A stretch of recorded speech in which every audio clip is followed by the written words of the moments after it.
And welcome back, everybody, CEOs and business leaders. And today we've got an incredible guest. We've got entrepreneur, author, venture capitalist, Wayne Kimmel is here. Hey, Wayne. Hey, Bob. Thanks so much for having me on your show. Yeah, we appreciate it. I mean, this is going to be so much fun. I'm super excited about this. Now, at 76 Capital, you're talking about everything in the business of sports. We're talking about sports tech, esports, sports betting. But why don't we set it up for everybody just a little bit here and tell us a little bit more about what you focus on there. Sure. Again, it's such a pleasure to be on your show and excited to be here and talk about all the incredible things that are happening in the world of sports today. I mean, the world of sports, what's happening in and around the business side of sports, things are booming right now.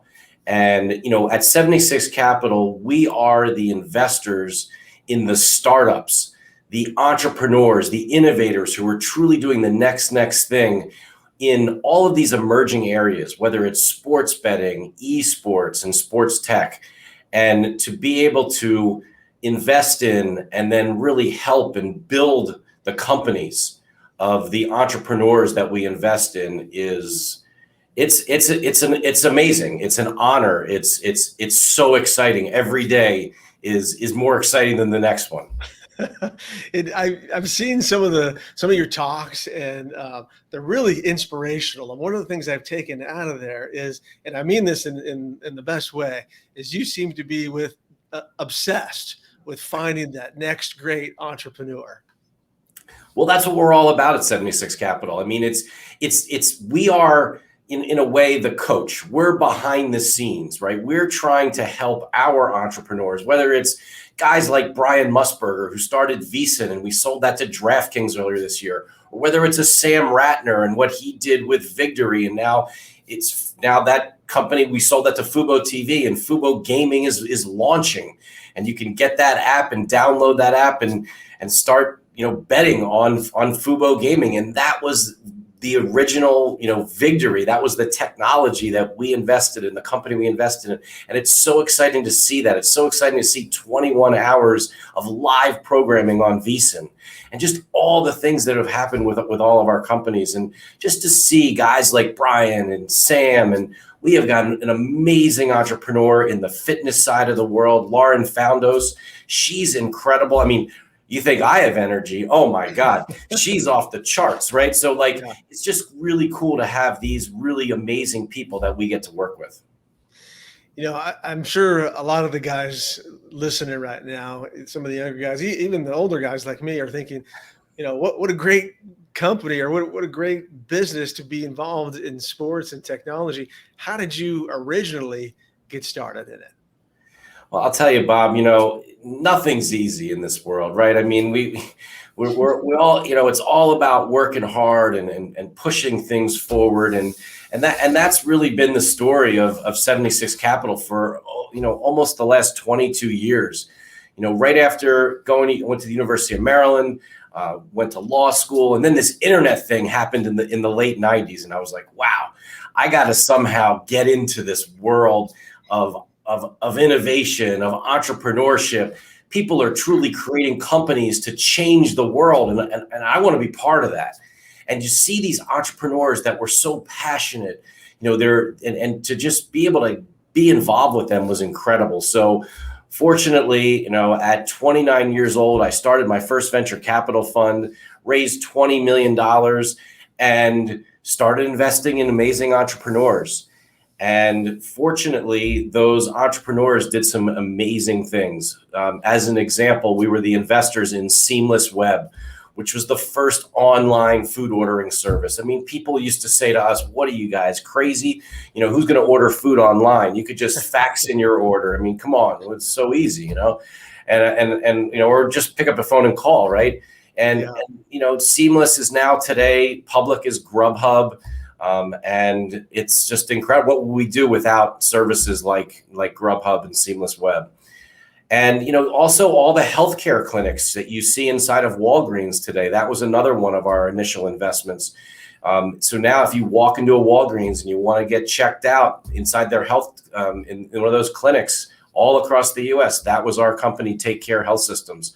So we did some really cool things at the beginning. But I'll tell you, Bob, over the last 5 years, we've focused solely on trying to help entrepreneurs innovate and create the next thing in sports.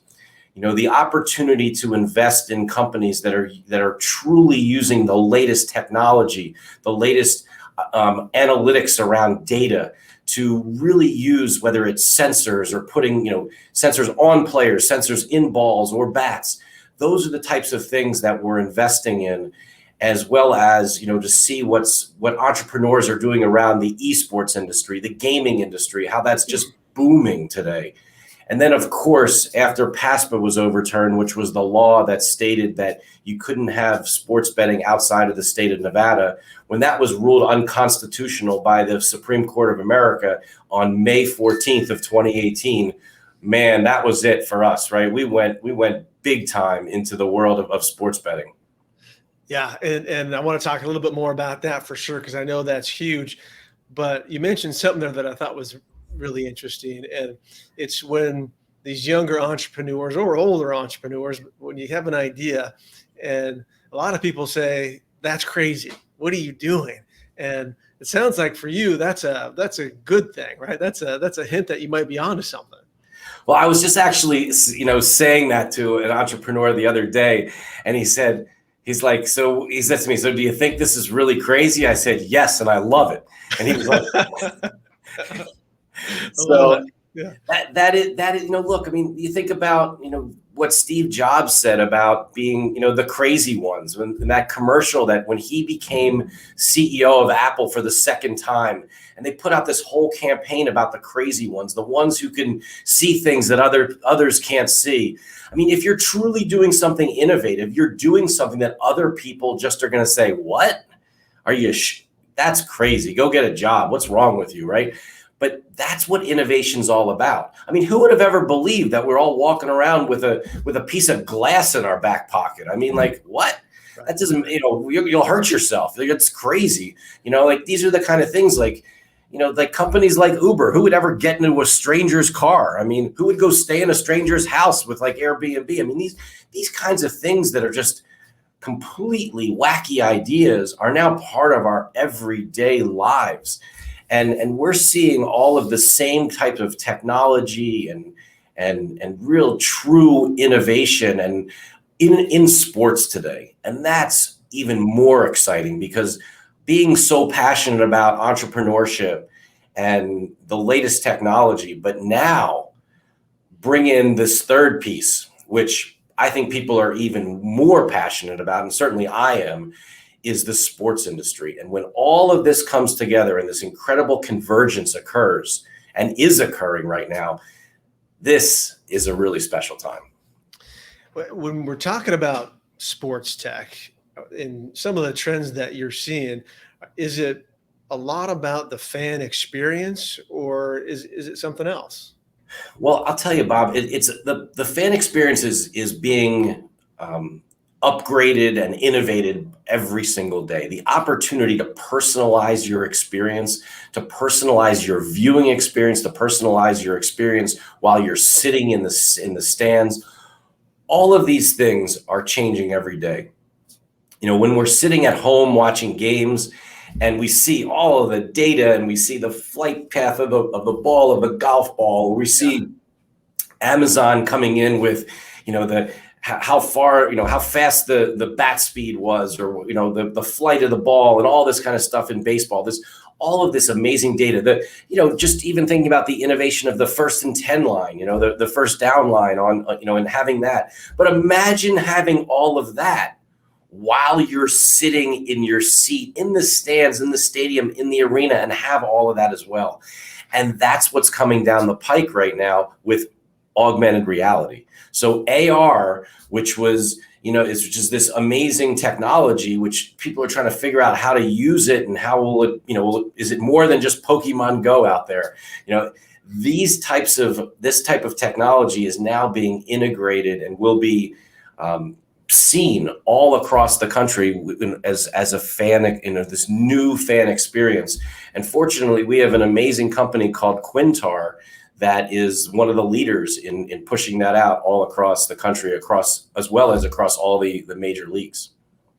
I'm old enough to remember when there wasn't that first down yellow line. I mean, it's a simple thing, but that's really a game changer when you're watching a game now. And imagine if you're watching a game and you're sitting in the stands and you're wearing your brand new Ray-Ban, Facebook glasses, and and that first down line is right there, or you're holding your phone up and you're able to see where the first down line is, and you'll be able to see it, probably before the officials see it. So these are the types of things that are coming, that are, quite frankly, were like science fiction a couple of years ago, right? But now are coming. And will be here. They are here today. Let's talk about sports betting. You brought it up a little bit earlier, and I think that a lot of people don't realize how big an industry this is now. And I know you talk about this a lot and how big it's going to be coming up. I mean, it's going mainstream. You've got Drew Brees, real kind of mainstream athletes that are on network TV talking about sports apps. So where are we headed with this? Well, you hit it on the head. I mean, it's being discussed on NBC Sports, right? On Sunday Night Football, Drew Brees. It's being discussed on Inside the NBA with Shaq and Kenny Smith and Charles Barkley. Charles Barkley and Kenny Smith work with FanDuel. Shaq, a couple weeks ago, announced his partnership with WinBet. I mean, it's amazing to see what's happening now, how all of this is being integrated into the traditional broadcast, the traditional shows. These are the things that Brent Musburger, one of the founders of VSiN, our company, the Sports Betting Network, and Al Michaels used to kind of slip little sayings into their broadcasts. We're like, that's gonna change a couple people's view on this game or something like that. Like they'll say something real, very subtle. But now it's not subtle. It's like, boom, right in your face. Yeah, it's amazing. And so, and one thing, people who don't use the sports apps a lot and don't do a lot of betting yet. So some states it's legal, right? And then other states it's not. You can still have the app, but you can't actually place the bet. Is that correct? Yeah, I mean, that's what's amazing, right? So right now, 32 states have legalized sports betting. Now, with that, right, only 26, I say only 20 it's been so fast since May of 2018 till today, right? But 28 states plus DC actually are operational right now. So 6 others have not, they're not operational. But of those 26 states, there are 14 NFL teams that are in those states, so you can bet on those games, whether you're at home or at the stadium. There's 12 NBA teams right now that are covered in the states that have legalized sports betting. But Bob, here's the amazing thing. 4 of the biggest states in the United States have not legalized sports betting and are not operational yet. So sports betting is legal in the state of New York, but the mobile side of it has not gone live yet and will go live probably around the Super Bowl. But Florida and Texas and California, they haven't done it yet, right? So these are like, in many cases, bigger than some of the countries that have legalized sports betting. I mean, it's huge. The country that, Canada just legalized sports betting, and that's going to be a huge market. So there's a lot of really interesting things that have just not happened yet in this industry. This industry is still very, very young. It's being led by companies like DraftKings and FanDuel and MGM and Wynn and Caesars. I mean, Caesars is really making a push. I mean, they have JB Smooth, is Caesars, and so, it's pretty wild to see what's happening. And you're starting to see pop culture and athletes and, come into this industry now and, starting to use these big personalities like that just had never been quite frankly, never been allowed to be involved with the world of sports betting. Because if you were in sports, if you were an executive or an owner or a player, you were not allowed to place bets. You were not allowed to go in sports books. God forbid you walked in, it could cause a whole problem. Right. Another area that's on fire that you're all over is esports, and kind of a little bit of a similar situation there, where really took off, especially during the pandemic. I think it really had a growth spurt, and you've got those mainstream athletes now that are really into gaming and they're into esports, and that's kind of converging as well. Yeah, it's amazing when you look at the statistics and some of the the experts around the gaming industry, and they talk about how the overall industry, the U.S. video gaming industry, was larger than the music and movies industries combined. Right, the amount of people and money, it's incredible what's happening. The amount of colleges and universities who are offering scholarships. Hundreds of colleges and universities offer scholarships, just like your kid's really good at baseball or football and getting a scholarship, or your daughter's a volleyball player or a lacrosse player and gets scholarships. Kids are getting scholarships for esports, for being really good in gaming. And so that these worlds are, it's fascinating to see, and where all this goes and how the world, starts to, the thing about the esports industry is that the youth side of the industry is really not fully baked yet. So like you think about baseball, there's Little League. Think about soccer, there's all these programs where grassroots programs where you can level up and continue to get better and better and better. And then you go on to your high school team, your college team, and hopefully potentially the pros. That sort of ladder is really not there yet. Certainly from a physical perspective within the video gaming industry. So like if the two of us and 8 of our friends wanted to go play 5-on-5 League of Legends, right? Where do the 10 of us go right now? Yeah. We could do it online, but if we wanted to do it all in person in one place, to hook up all of our computers, to make sure that your computer wasn't faster than mine, to make sure the Wi-Fi was equal for everybody. Those are the kinds of things you don't even think about. If 10 of us want to go play basketball, there's 2 hoops, there's a court, foul line's 15 feet. That's what it is. It is what it is. It's just not how it is yet with the world of esports. So I have noticed, some of the gaming lounges, or at least talking about them and things like that.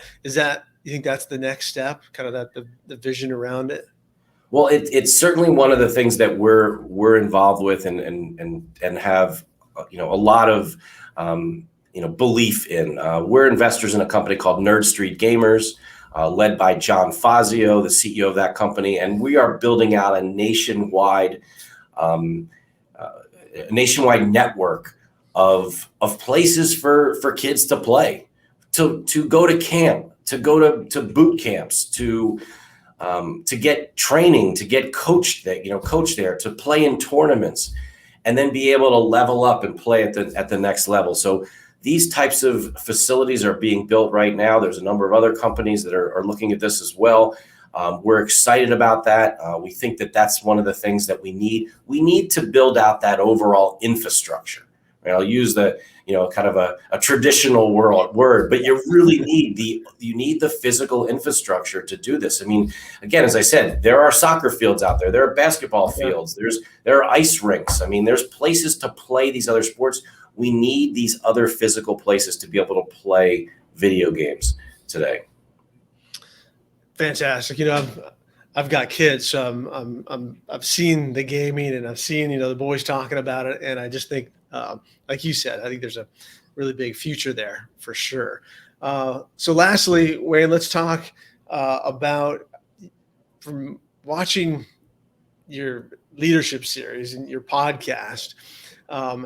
It's been fantastic. How has that affected your business and the way that you operate? Well, I'll tell you, Bob, our 76 Capital Leadership Series has been amazing for us and our business. And also just, it's been, as much as it's been good for us, what I love is our guests. It helps them. For them to be on our leadership series, to come on and tell their story, what they're doing in the sports business world, how they're looking to truly transform and change the overall industry, has been awesome. And I get so many inbound requests afterwards and saying, hey, can I talk to that who you just had on the show? And how do you know so-and-so and this and that? It's been great. It's been really, really great. We're able to put that out to our over 100,000, subscribers and followers that we have across our network. We amplify that by many of the athletes in our athlete venture group here at 76 Capital. And when they put it out as well, we want to just, really highlight the entrepreneurs, the executives, the athletes who want to do the next thing in the sports industry. It's great for them. It's great for us. And look, we're looking for those entrepreneurs who want to do that, right? So that's what we talk about constantly. Like I say, like if you're an entrepreneur and you want to get into this industry, you want to work in this industry, you want to truly do something that's next in the world of esports or sports betting, or just want to create, a new media company or a sports tech business, reach out to us, talk to us at 76 Capital. We want to hear from you. We want to see and try to see if we can help each other and see if there are ways that we can do this together, because that's when we really believe the magic occurs, when you really work together hand in hand with some of the smartest people out there. Again, it's this world where you have incredible technology, incredible entrepreneurs, and they're putting that energy and those resources directly into an industry like sports. And there's nothing like sports. We all love sports. We all want to run out of our offices at 5:00, right? And get out there and either play with our kids and, on the field or on the court or on the ice. And then we want to play ourselves, or, it's like, we got to get to the game. Like we got to go watch the game or go home and get on the couch and make sure you're there for that 1 p.m. kickoff, right? I mean, these are things that are part of all of our lives. And it's what gets us all going. And the thing is that there's so much money now being moved into the world of sports. You look at the NFL deal with their media deal, over $100 billion deal. They need to provide next level viewing experiences for all of us. So like our company C360, they're providing these next generation camera platforms and systems to enable you to see things you've never seen before, to enable you to be able to personalize that experience. If you want to watch the center on the hockey, on the ice, right, from the blue line, you can watch it from that vantage point. If you want to watch the right defenseman from the vantage point of the goal, and that's what you want to watch, you can do that, right? These are things that were never possible before, but because of the new technologies that are out there, these things are now possible. And that's what I would say, Bob, is, the big thing for us at 76 Capital is, and we say this every single day, right? And this is kind of our mantra. We are all about working with entrepreneurs to try to help them make the impossible possible. Love it. Wayne, thanks so much for being here, man. I really appreciate it. It's been great. I'm super fired up and just kind of inspired now. So I love it and appreciate you coming on. Well, thanks for having me. Really appreciate it. Best of luck with you and your podcast and everything that you're doing. I think it's awesome. Keep it up. Keep pushing. Keep talking with people. This is so great, and I just really appreciate the time. Awesome. Thanks, Wayne. Talk real soon. Take care.